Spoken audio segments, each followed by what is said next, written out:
آج میں وزیر اعظم ہوتا تو اگر بائیڈن 85 سال کی عمر میں تل ابیب جا سکتا ہے تو میں بھی ادھر غزہ کے مجاہدین کے ساتھ ہوتا۔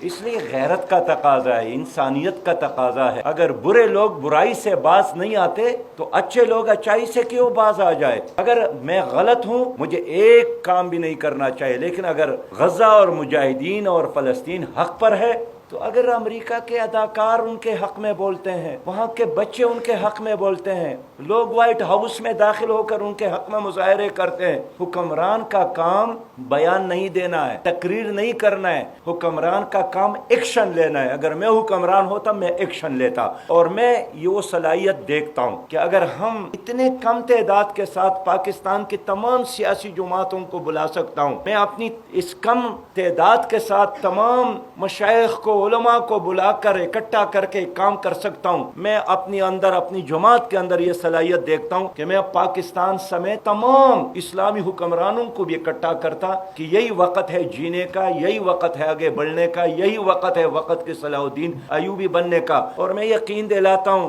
یہ تو کل بھی آپ کو بھی لوگ ڈراتے تھے، ہمیں بھی، کہ امریکہ ناقابل شکست ہے، لیکن امریکہ کو افغانستان میں شکست ہوئی کہ نہیں ہوئی؟ امریکہ کو ویتنام میں شکست ہوئی کہ نہیں ہوئی؟ اسرائیل کو غزہ میں شکست ہوئی کہ نہیں ہوئی؟ روس کو شکست؟ اس لیے ایمان کی دولت جہاں پر ہو اور ایمان کی طاقت، اس کے سامنے پولاد کچھ بھی نہیں ہے۔ یہ اللہ کی دنیا ہے، اللہ تعالیٰ ان کا ساتھ دیتا ہے جو ایمان کے ساتھ آگے بڑھتا ہے۔